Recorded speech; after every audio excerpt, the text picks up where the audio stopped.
Hello મિત્રો, તમે જોઈ રહ્યા છો યુટ્યુબ આપણી ચેનલ વ્રત સાધનામાં આપનું સ્વાગત છે। હિન્દુ ધાર્મિક ગ્રંથોમાં કહેવાયું છે કે અમાસ સોમવારના દિવસે ભાગ્યે જ આવે છે। જો કોઈ મહિનાની અમાસ સોમવારે આવે તો તેની સોમવતી અમાસ કહેવાય છે। પોષી કૃષ્ણ અમાસ તિથિ 30મી ડિસેમ્બર એટલે કે આજના રોજ છે।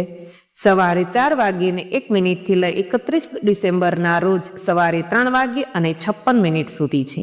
ઉદય તિથિ અનુસાર પોષ મહિનામાં સોમવતી અમાસ 30મી ડિસેમ્બર 2024ના રોજ હશે। સોમવતી અમાસ પર વૃદ્ધિ યોગ સવારથી સાંજના 8:32 સુધી અને મૂળ નક્ષત્ર રાત્રે 11:57 સુધી છે। સોમવતી અમાસના દિવસે શિવલિંગ પર પાણી, દૂધ, દહીં, મધ, ઘી વગેરેથી અભિષેક કરવો એવું માનવામાં આવે છે કે તેનાથી લાંબા આયુષ્યનું વરદાન મળે છે। આ દિવસે ઉપવાસ કરવો શુભ છે। સોમવતી અમાસ પર અનેક ઉપાયો કરવામાં આવે છે। મિત્રો, અમાસ પર આપવામાં આવેલું દાન પિતૃઓને તૃપ્ત કરે છે। એવું માનવામાં આવે છે કે તેનાથી પિતૃદોષ દૂર થાય છે। પીપળના ઝાડને જળ ચડાવો અને દીવો પ્રગટાવવો, તેનાથી શનિદેવ પ્રસન્ન થાય છે।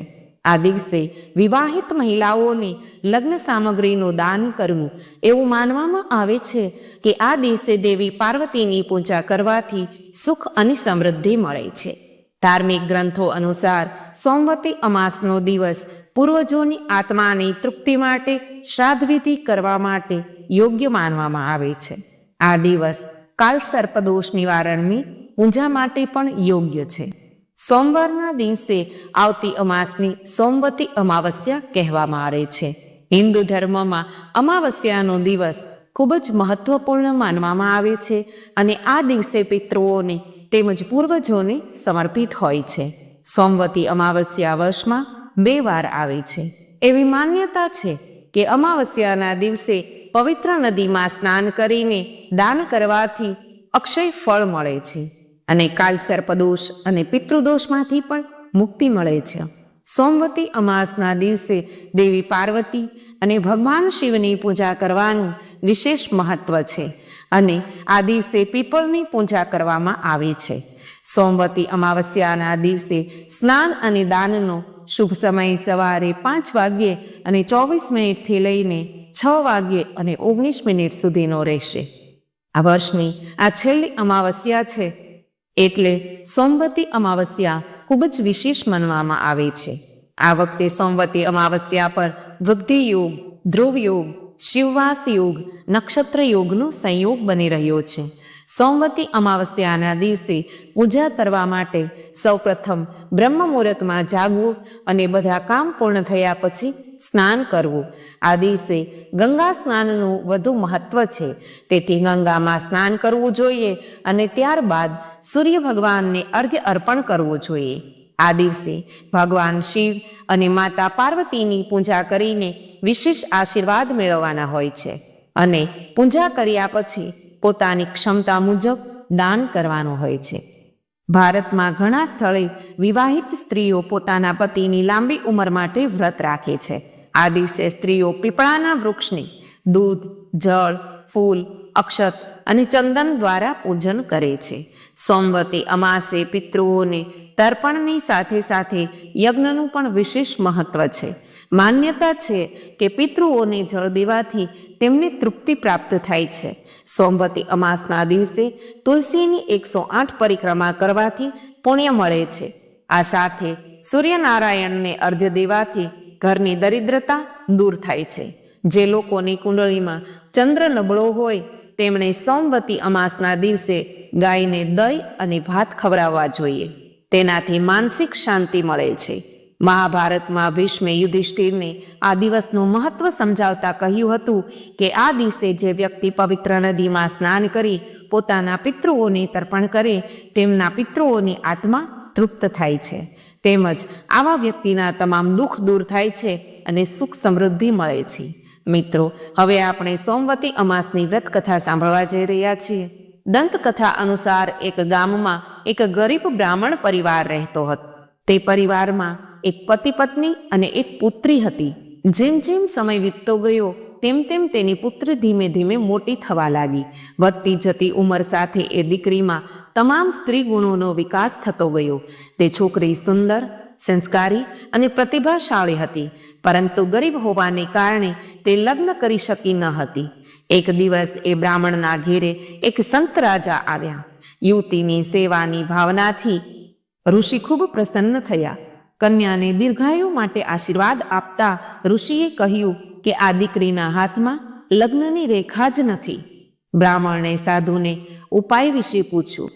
પછી બ્રાહ્મણ દંપતીએ ઋષિને ઉપાય વિશે પૂછ્યું. દીકરીને શું કરવું જોઈએ કે જેથી તેના લગ્ન થઈ શકે? થોડી વાર વિચાર્યા પછી સાધુ મહારાજે પોતાના દીર્ઘદ્રષ્ટિભર્યા ધ્યાનથી કહ્યું કે થોડે દૂર આવેલા એક ગામમાં સોના નામની એક ધોબી સ્ત્રી તેના પુત્ર અને પુત્રવધુ સાથે રહે છે, જેઓ ખૂબ જ વ્યવસ્થિત અને તેના પતિ પ્રત્યે સમર્પિત છે. જો આ સુકન્યા તે ધોબીની સેવા કરે અને તે સ્ત્રી તેના લગ્નમાં પોતાની માંગનું સિંદૂર લગાવે અને તે પછી આ છોકરીના લગ્ન થઈ જાય તો આ છોકરીના વિધવા થવાની શક્યતાઓ ખતમ થઈ શકે છે. સાધુએ એમ પણ કહ્યું કે સ્ત્રી ક્યાંય બહાર નથી જતી. માતાએ તેની પુત્રીને આ પ્રસ્તાવ મૂક્યો હતો. આ સાંભળીને બ્રાહ્મણીએ તેની પુત્રીને ધોબીની સેવા કરવાનો પ્રસ્તાવ મૂક્યો. બીજા જ દિવસથી છોકરી સવારે વહેલા ઉઠીને સોના ધોબીના ઘરે જવાનું અને સાફ સફાઈ કરી બીજા ઘરના કામો કરીને પાછી પોતાના ઘરે આવવા લાગી. એક દિવસ સોના ધોબી મહિલાએ તેની વહુને પૂછ્યું કે તું સવારે ઉઠીને બધું કામ કરે છે અને મને ખ્યાલ પણ નથી આવતો.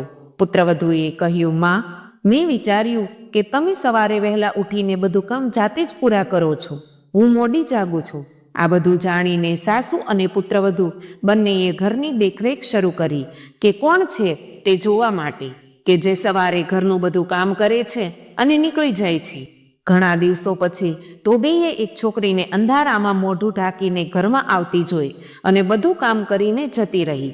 જ્યારે તે બહાર જવા લાગી ત્યારે સોના ધોબણ તે છોકરીના પગમાં પડી અને પૂછ્યું, તમે કોણ છો અને મારા ઘરમાં આ રીતે છુપાઈને કેમ બધા કામ કરો છો? પછી છોકરીએ ઋષિએ કહ્યું તે બધી વાત સોના ધોબીને કહી સંભળાવી.